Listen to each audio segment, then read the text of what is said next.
할렐루야. 주 예수의 은혜와 평강이 있을지어다. 우리 앞, 뒤, 좌우로 인사합시다. 영광을 전도합시다.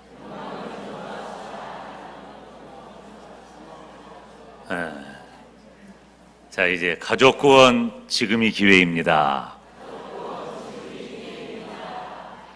이제 우리들이 늘 반복하는 이유는 그렇게 되기를 바라는 것입니다. 아멘.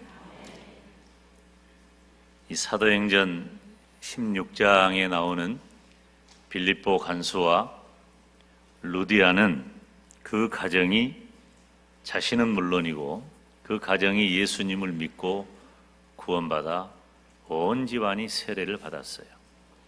우리 영광대교의 모든 식구들이 그대로 되기를 주님의 이름으로 축원합니다. 가족 구원은 정말 중요한 문제예요. 여러분, 우리들이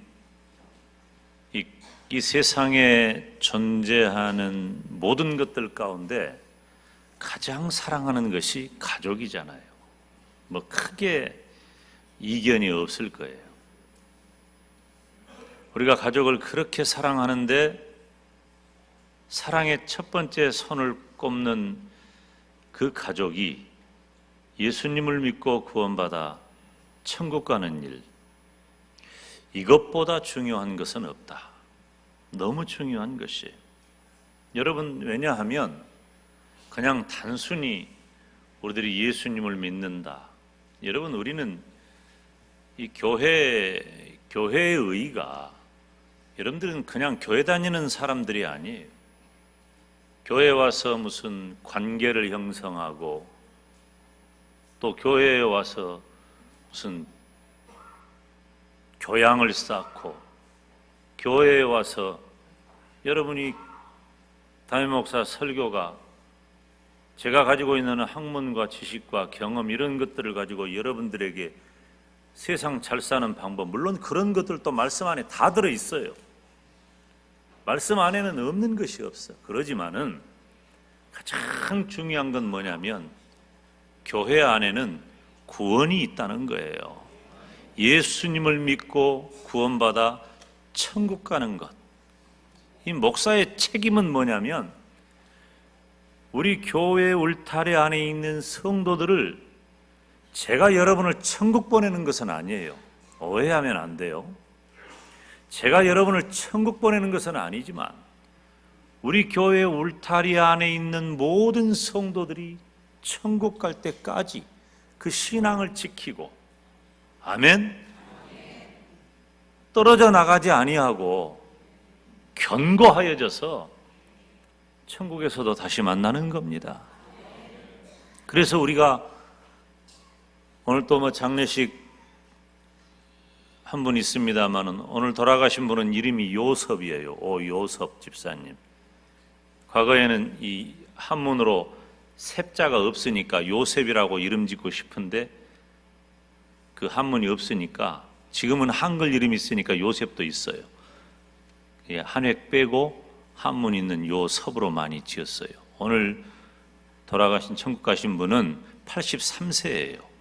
83세 된 분 이름이 요셉이란 이름을 가졌으면 얼마나 오래전에 그 가정이 예수님으로, 우리 조현숙 권사님, 고 조현숙 권사님 그 주일학교 학생이었대요. 우리 오요섭 집사님이 그 권사님 아들인데, 뭐 우리 주일학교 교사도 하시고 신방도 하시고 봉사 많이 하신 분이세요. 그분 아드님인데 돌아가셨어요. 근데 우리가 뭐라고 말을 해요?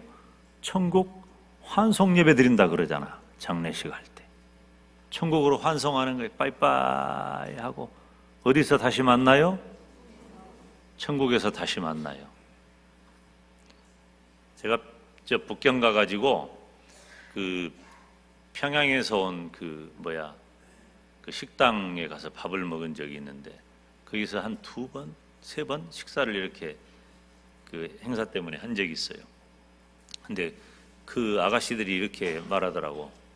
뭐 다시 만나요. 한 번도 못 만났어 지금까지.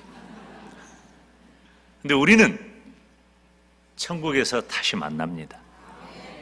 여러분, 구원의 문제는 뭐냐면 천국과 지옥의 문제예요. 구원의 문제는 천국과 지옥의 문제.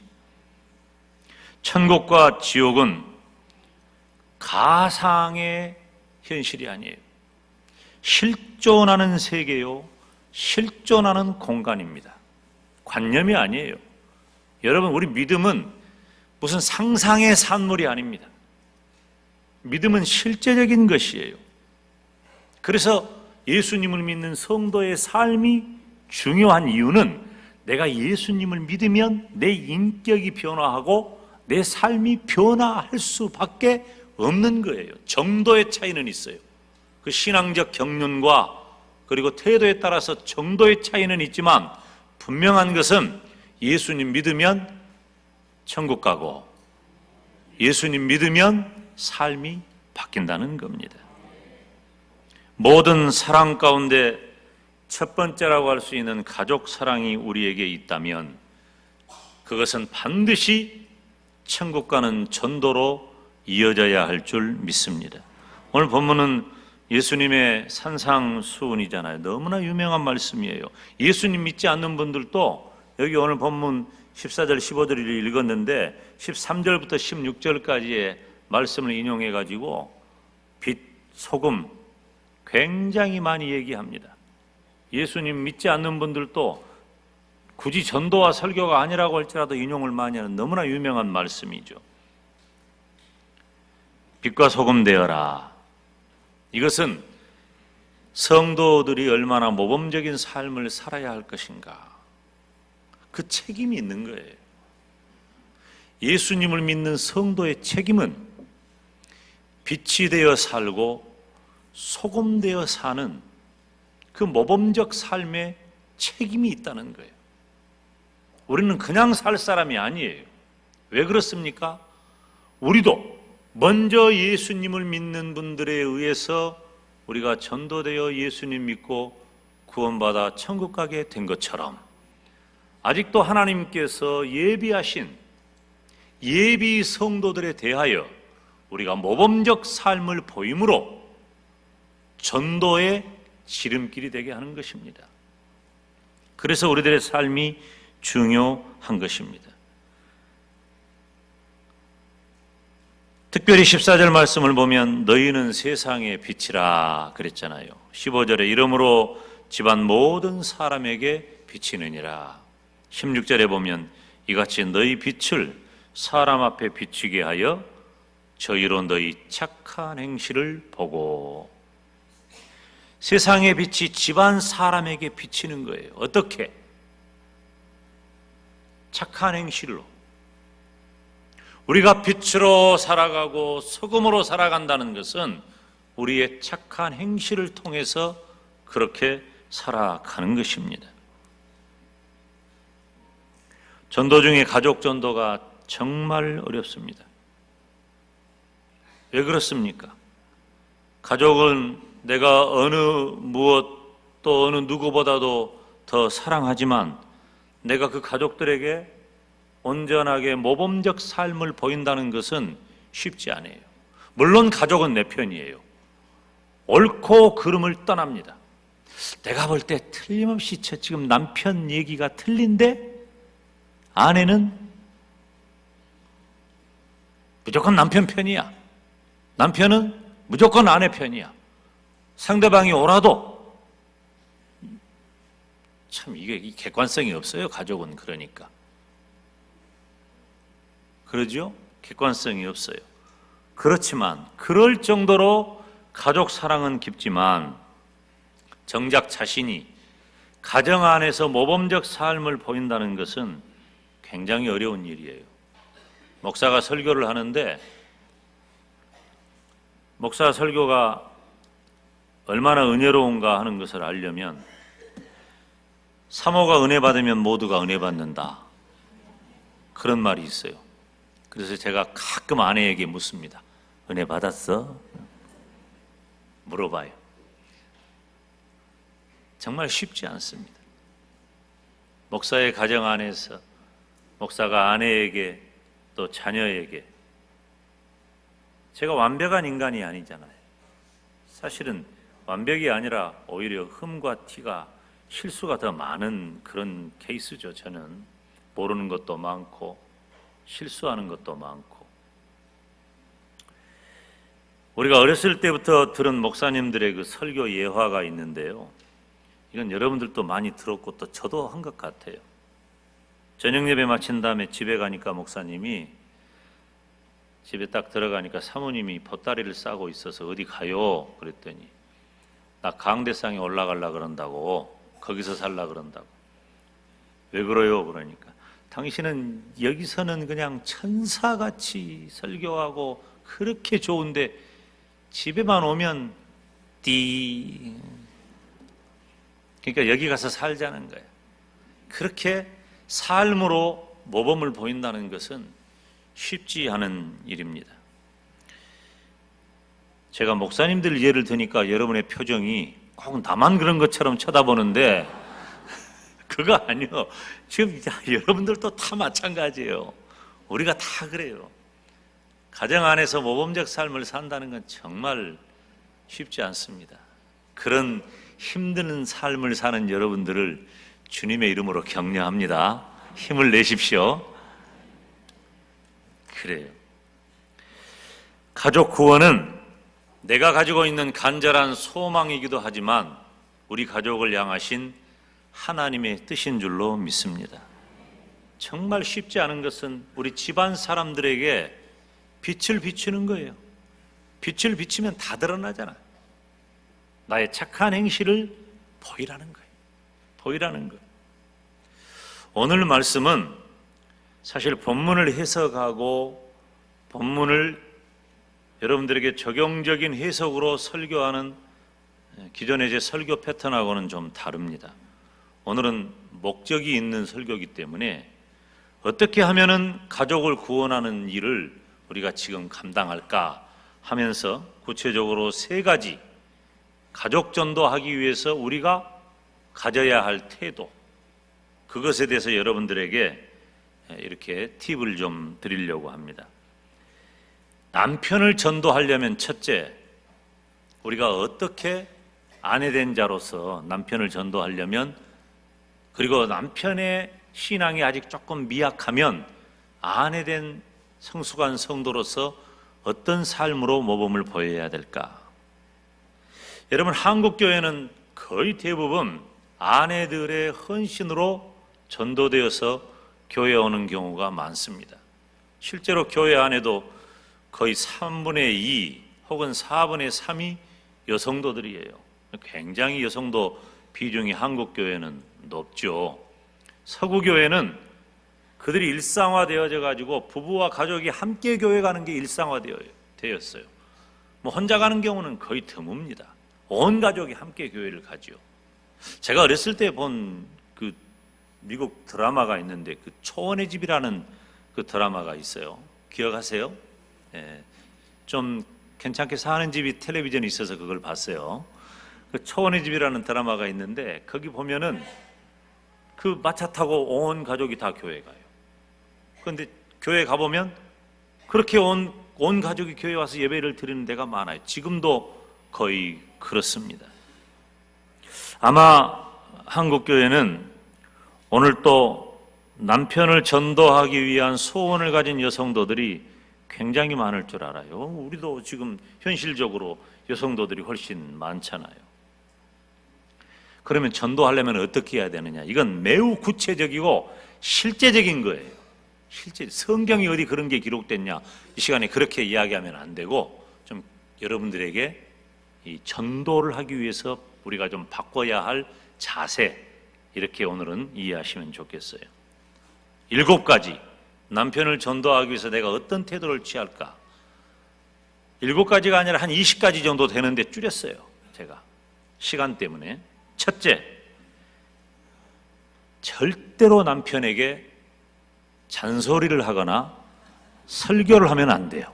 여성도들은. 남자가 제일 싫어하는 것이 잔소리예요. 잔소리로 변화하는 남편을 본 적이 없습니다. 잔소리로는 남편을 바꾸지 못해요. 그래도 여성의 사명은 잔소리에 있어서 너무너무 잔소리를 많이 하는 거예요. 여자들은 목적은 좋아요, 의도도 좋고 내용도 좋아요. 근데 그것이 잔소리가 되면 결과를 얻지 못해요. 오히려 불편하게 하고 불쾌하게 만듭니다. 잔소리를 하면 안 돼요. 대화를 해야지 잔소리를 하면 안 돼요. 근데 우리는 대화에 익숙하지 않으니까 잔소리로 끝나버려요. 이 무뚝뚝한 남편, 재미없는 남편들은 아내의 준비된 대화를 받아들일 준비가 아직 안 됐다는 것을 아내들은 꼭 기억해야 돼요. 여러분의 말이, 그 귀한 말이 잔소리로 끝나는 것은 대화 준비가 안 된 남편의 책임이야, 대부분. 그렇지만 그것마저도 간파하고, 내가 왜 여기만 자꾸 보는지는 모르겠지만 그것마저도 간파하고 잔소리는 멈춰야 돼요. 전도하기 위해서 그런 거예요. 오히려 남편을 칭찬해주고 격려해줘야 돼요. 오히려 아무도 아멘을 안 하는군요. 오히려 남편을 칭찬해주고 격려해줘야 돼요. 좀 10시나 11시에 들어오면 수고했다고 칭찬하고 격려해줘야 되는데 어디 가서 뭐 하다 인제 왔냐고 그러면 남편 입에서 뭐라고 나오겠어요? 내가 놀다 왔냐? 내가 처자식 먹여 살리고 새벽부터 지금까지 얼마나 애쓰고 고생했는데 너는 집에서 뭘 했냐? 이제 이러면 잔소리가 싸움이 되는 거야. 이게 거의 여러분들이 반복하는 일이잖아요. 잔소리로는 사람을 못 바꿔요. 두 번째, 성도들에게 내가 남편을 전도하고 싶은 마음이 간절하다고 해서 성도들에게 내 남편의 얘기를 너무 많이 할 필요는 없다는 거예요. 중요한 얘기예요. 구원의 문제 이외에 개인적인 얘기를 너무 많이 하면 안 돼요. 왜냐하면 그 남편이 교회에 왔을 때 이미 자기에 대해서 다 알고 있어. 이런 당황스러운 일이 어떻게 가능하냐 그 말이에요. 안 돼요. 그러니까 물론 이해는 해요. 개인적으로 너무 간절하기 때문에 그럴 수 있겠다 생각은 되지만 남편이 교회 오면 더 문제가 돼요. 그래서 할 수만 있다면 말을 안 하는 것이 좋고, 정 의논해야 될 일이 있으면 목사님들하고 의논하는 것이 지혜로운 일입니다. 그것도 안 하는 게 좋아요. 개인적인 얘기는. 세 번째, 내 남편을 다른 남편들하고 절대 비교하지 마세요.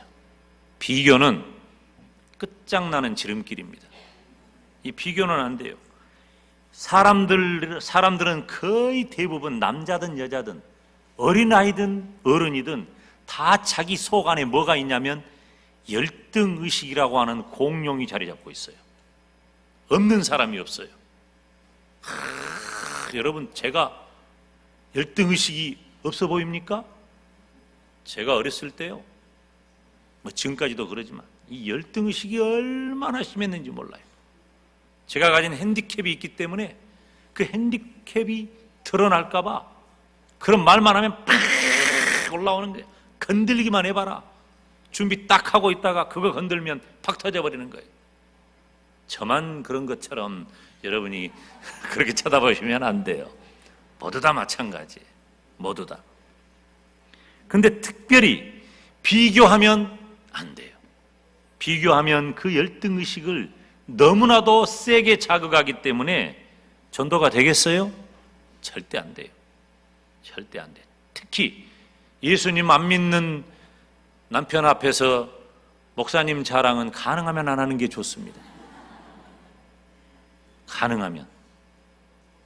교회 자랑하는 건 괜찮아요.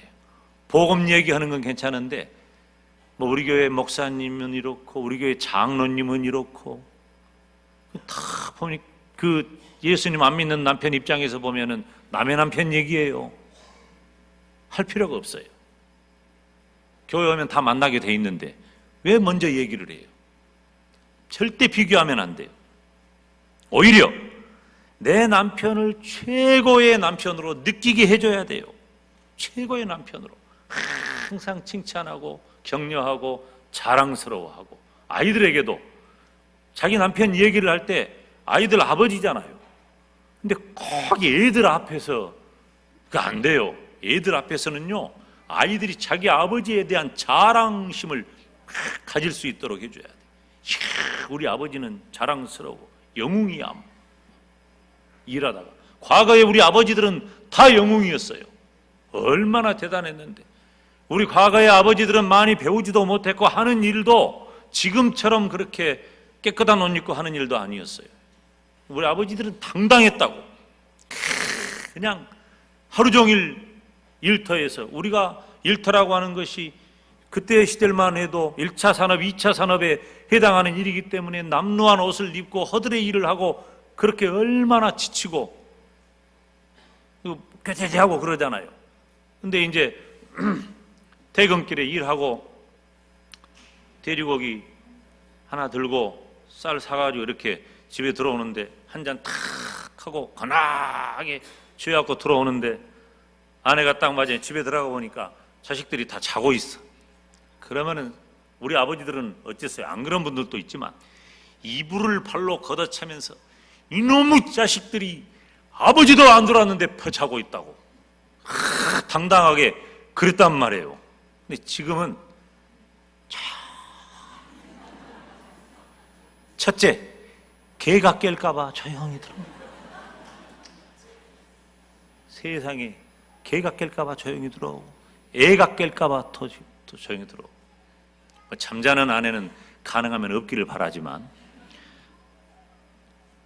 여러분 남편을 존중감을 갖게 해줘야 돼. 아멘 하세요. 내 남편이 최고예요. 그런 마음을, 실제로 그런 마음을 가져야 돼. 실제로. 거기에다가 한 가지, 믿음을 더하는 거예요. 믿음을 더하는 거. 네 번째, 남편의 습관을 문제 삼으면 안 돼요. 왜? 내 남편은 아직 예수님을 믿지 않는 분이에요. 예수님을 믿지 않는 분의 습관은 예수님을 믿는 분이 견디기가 어려운 게 굉장히 많습니다.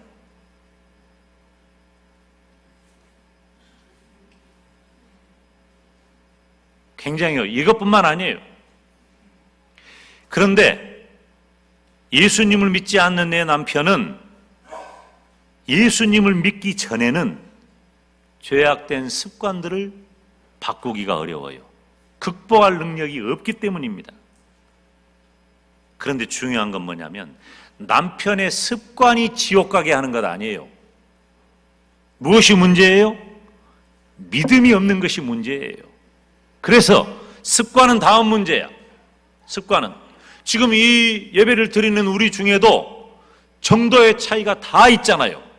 어떤 분은 성숙해가지고 거룩하고 성화된 삶을 잘 사는 분이 있지만 어떤 분들은 신앙의 초보적 단계에서 아직 미숙해. 정도의 차이가 다 있는 거예요. 습관 때문에 지옥 가는 것은 아니니까 그것을 문제 삼으면 안 돼. 그러나 예수님을 믿으면 달라져야 돼. 달라져야 돼. 믿음이 중요한 거예요. 믿음의 문제예요. 습관은 그 다음에 자동적으로 고쳐지게 되어 있어요. 언제부터 우리 장로님들이, 이 앞자리에 계신 장로님들이 장로님이었습니까? 이분들도 저 뒤에 계셨어요. 처음에는. 그런데 지금 이 자리에 앉아 계시잖아요.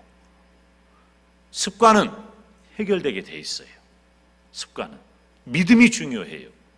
다섯 번째, 성도의 마땅한 삶을 살아야 돼요. 지금 여성도들 들으라고 한 거예요. 지금 교회에 출석하고 봉사하는 일은 정말 열심히 잘하는데 가정에서 신앙적인 모습으로 사는 것은 정말 어렵습니다. 교회에 열심히 출석하고 봉사하는 것만큼 가정에서도 신앙적인 삶을 사는 것은 너무나 중요하다. 오늘 본문에 있는 말씀처럼 집안 모든 사람에게 빛을 비추는 것, 너희 착한 행실을 보이는 것, 중요한 일이에요. 여섯 번째, 무엇보다도 남편을 사랑해야 합니다. 남편에게 필요한 것은 사랑이에요. 아내가 남편을 진정으로 사랑할 때 믿음에 대해서 긍정적인 결론을 내리기가 쉽기 때문이에요. 아내가 남편을 무시하고 아내가 남편에게 사랑도 없고 그러면서 교회는 가자고 그러면 너나 가라 그러지 같이 가자고 그러겠어요? 전도가 잘 안 됩니다. 마음으로 사랑하는 것도 중요하지만 그것을 밖으로 나타내 보이는 것도 중요하다는 거예요. 보여주라는 거죠. 마지막 7번째, 남편이 무엇에 관심이 있는가를 알아야 돼요. 여러분들도 함께 그 분야에 관심을 가져주면 참 좋습니다. 제가 신방을 하니까 어떤 가정에서 여집사님이 저한테 그런 얘기를 해요. 목사님, 우리 집 텔레비전은 하루 종일 공이 날아다녀요. 그 뭔 말인 거였어? 축구공이 날아다니고 야구공이 날아다니고 골프공이 날아다니고 계속 스포츠 중계만 보는 거예요. 근데 자기는 축구도 몰라, 야구도 몰라, 골프는 더 몰라. 그러니까 텔레비전이 하나도 재미가 없지. 차라리 가요 무대를 보지. 왜 저걸 볼까? 근데 여러분들이 좀 남편의 취미, 남편들은 이 스포츠 이런 거 좋아하니까 그 룰도 좀 아는 게 필요해요. 제 아내는 야구를 잘 모릅니다. 저는 야구를 참 좋아합니다. 그래서 금년에는 못 갔는데 우리 거장 팀이 잘 못하기도 하지만은 1년이나 2년이나 3년에 한 번쯤 어쩌다 야구장 우리 교회 식구들하고 갈 때가 있어요. 제 아내는 야구를 모릅니다. 근데 왜 야구장에 오는지 모르겠어요. 야구장에 따라옵니다. 평소에 잘 먹지 않는 치킨을 맛있게 먹고 김밥도 먹고 돌아옵니다. 우리가 박수 치면 또 같이 좋아합니다. 때리면 넘어가고 대충 그런 건 좀 아니까. 제가 하는 취미생활을 또 제 관심사를 존중해줘요. 필요합니다. 남편들의 관심사가 뭔가 이해해줘야 돼요. 남자하고 여자는 전혀 달라요. 관심사가. 그러니까 여성들이 남편을 전도하려면 남편의 관심을 가지고 익혀둬야 돼요. 남편들도 마찬가지예요. 남편들은 아내를 위해서 기도해야 돼요. 남편들에게는 제가 남자니까 간단하게 말씀을 드리겠어요. 음식을 준비해서 내오면 감사히 맛있게 드세요. 짜네, 맵네, 다네 그런 말 하지 마세요. 음식이 내오면 저는 거의 대부분 그럽니다. 제 아내의 30년 주부 경력이 이제는 음식을 변하게 만들었어요. 그래서 지금은 참 괜찮습니다. 짜지도 않고 달지도 않고 그렇게 맵지도 않고 제 입에 딱 맞아요. 과거에는 있으니까 하는 말인데 안 그런 때도 있었어요. 그래도 음식이 나오면 맛있겠다. 그리고 먹으면서 맛있다. 먹어줘야 돼. 이건 남편의 사명이에요.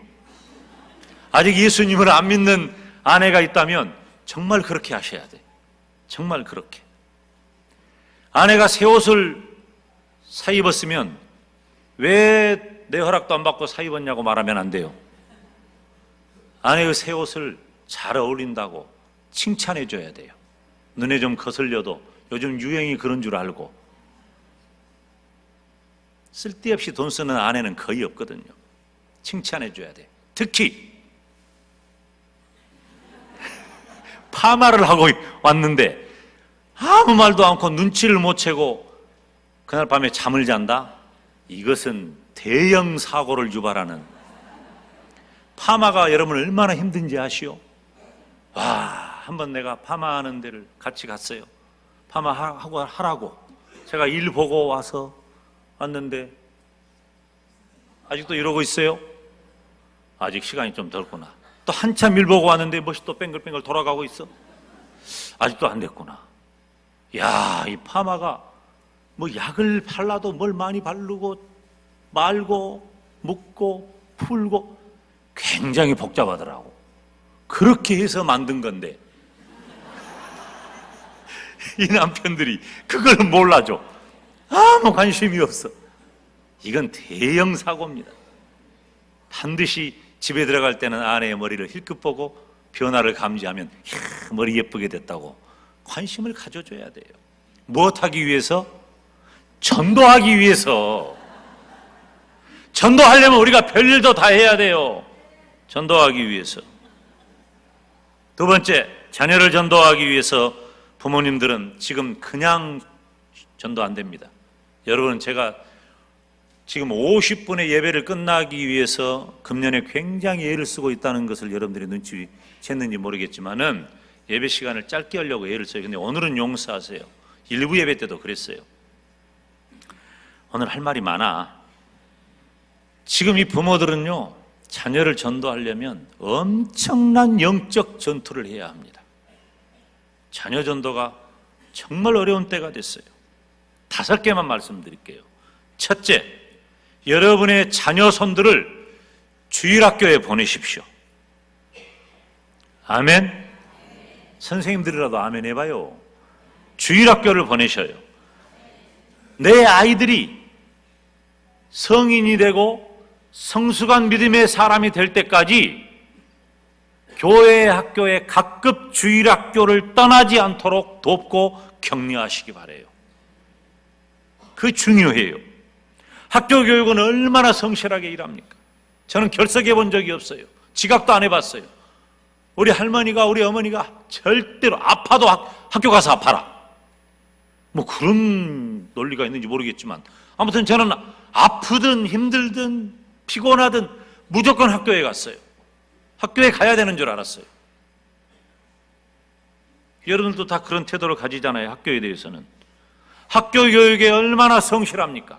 그런 것처럼 그것보다 더 신앙교육에 성실히 임하도록 우리 자녀들을 도와줘야 돼요. 믿음의 문제를. 자녀들하고 나누는 대화 가운데 반드시 등장해야 할 것, 그 주제 가운데 하나는 신앙적인 거예요. 신앙적인 것을 실제로 부모들이 대화해줘야 돼요. 가르쳐줘야 돼요. 뭐 밥 먹었냐 뭐 이런 것만 말하지 말고, 몇 점 맞았냐 그런 것만 물어보지 말고, 애들이 제일 싫어하는 게 시험 잘 봤냐? 시험 보는 날은 부모님들하고 안 만나려고 그러잖아요. 두 번째로, 부모 자신이 믿음의 길을 가야 돼요. 믿음의 본보기가 돼야 돼요. 부모님들의 본보기는 가장 강력한 가르침이 되기 때문입니다. 세 번째, 자녀가 어릴 때 예수님을 영접하도록 해야 합니다. 아이를 그냥 단순히 교회를 보내는 것이 아니라 자녀들의 구원과 영적인 문제에 관심을 가져야 합니다. 어려도 인격이에요. 그 마음밭에 예수님을 영접할 수 있는 거예요. 제가 대학교 다닐 때 유치원 웅변교사로 아르바이트를 한 적이 있어요. 웅변교사를 오래 했어요. 한 2, 3년 했어요. 그래서 이제 유치원에서 캠프를 갔어요. 1박 2일 캠프를 갔는데, 1박 2일 캠프를, 유치원은 미취학, 그러니까 학교 가기 전 4세부터 7세까지 그 아이들이에요. 근데 이제 4살짜리도 있고 5살짜리도 있고 6살짜리도 7살짜리도 있어요. 캠프를 갔어. 해질녘에 아이들에게 글 없는 책을 해줬어요. 유치원 아이들에게, 4살, 5살, 6살짜리들에게.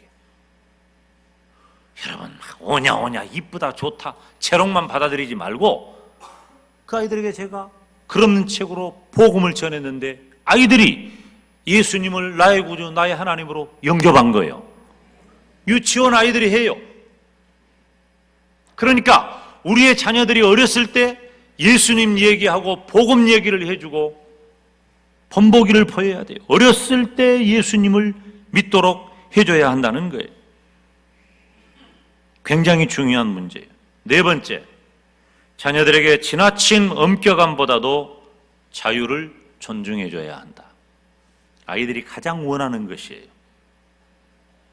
마지막 5번째, 무엇보다도 신앙적으로 절대로 자녀를 포기하지 말아라. 끝까지 붙잡아야 돼. 믿음의 문제는. 왜? 천국 지옥 문제니까. 다음 주에 설교할 거예요. 세 번째로 부모님을 전도하는 문제예요.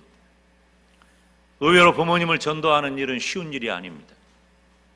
이것도 5가지만 말씀드리는데, 부모님의 감정적 경험을 잘 이해해 드려야 합니다.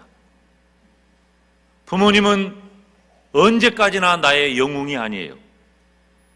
이제는 연세가 드신 부모님을 이해해 드릴 때가 되었어요. 우리 입장에서. 그래서 부모님의 그 감정적 변화, 감정적 경험을 이해해 드려야 돼요. 두 번째, 신앙적인 것을 우리가 부모님을 순종하고 효도하는 일은 중요하지만 신앙적인 문제를 언제까지나 마냥 타협하지 말아야 됩니다. 부모님을 신앙적으로 강력하게 초청해야 돼요. 어머니, 아버지, 예수님 믿으셔야 돼요. 그래야 천국 갑니다. 강력하게 신앙적으로 초청할 수 있어야 돼요.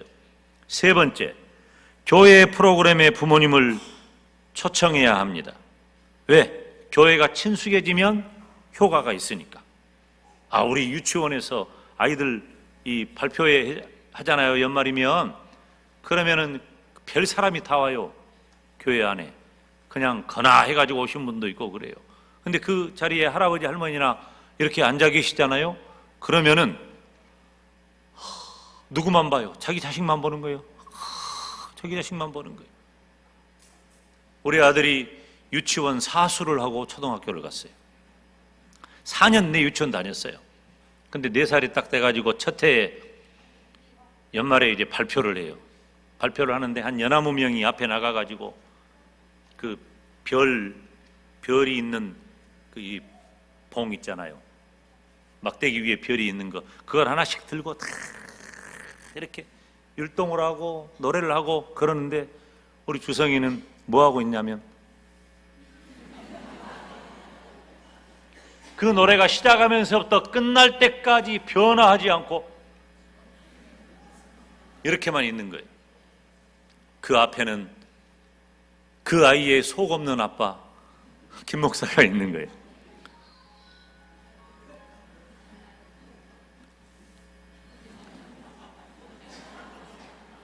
별짓을 해도 내 새끼만 보이는 거야. 그런 자리에 여러분의 부모님, 할아버지, 할머니를 모셔다 놓고 교회를 친숙하게 하라는 거예요. 그런 기회가 여러 번 있잖아요. 네 번째로 부모님을 자주 찾아뵈야 합니다. 왜냐하면 부모님들은 이제 외로운 분이 되었어요. 모든 사회적인 관계, 모든 관계들에서 많이 차단된 상태가 되셨어요. 외로우셔요. 제 아버지 같은 목사님이 저에게 얼마 전에 전화가 왔어요. 명절 되면 제가 근자 이르러 바빠가지고 우리 조 목사님한테, 조 목사님이 잘 아니까 이렇게 과일도 보내드리고 반찬도 보내드리고 그렇게 했는데, 김 목사 그런 거 보내지 마. 나는 김 목사가 보고 싶어. 어떻게 죄송한지.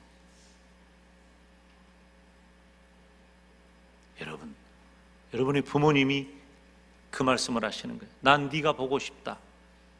바쁠까 봐 말을 못 꺼내도, 부담스러울까 봐 말을 굳이 안 하셔도 나는 네가 보고 싶다. 이 김 목사 입을 빌려서 지금 대신 말씀하는 거예요.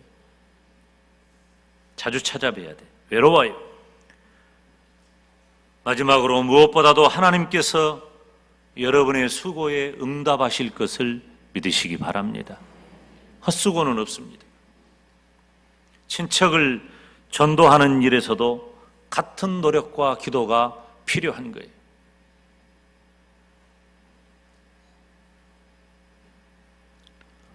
여러분, 우리가 천국 가면 개도 고양이도 없어요. 우리가 그렇게 이뻐하고 좋아하는 개 고양이는 없어. 그것들은 영원히 없어. 그냥 조금 위로가 되고 기쁨이 될 뿐이에요. 뭐 그냥 환장하고 그냥 개 고양이 너무 좋아하는데 비난할 마음은 없어요. 뭐 저도 이쁜 개, 이쁜 고양이 보면 이뻐하니까. 천국에는 못 가요. 개들은. 이런 말하면 또 우리 목사님은 우리 개, 고양이 천국 못 간다고 했다고 또 시험 드는 사람이 있을지 몰라요. 천국에 없다니까, 개, 고양이는. 근데 우리 부모님, 내 아내, 내 남편, 내 자식은 천국에서 만나야 될 거 아니요? 전도합시다. 가족을 전도합시다. 기도하겠습니다.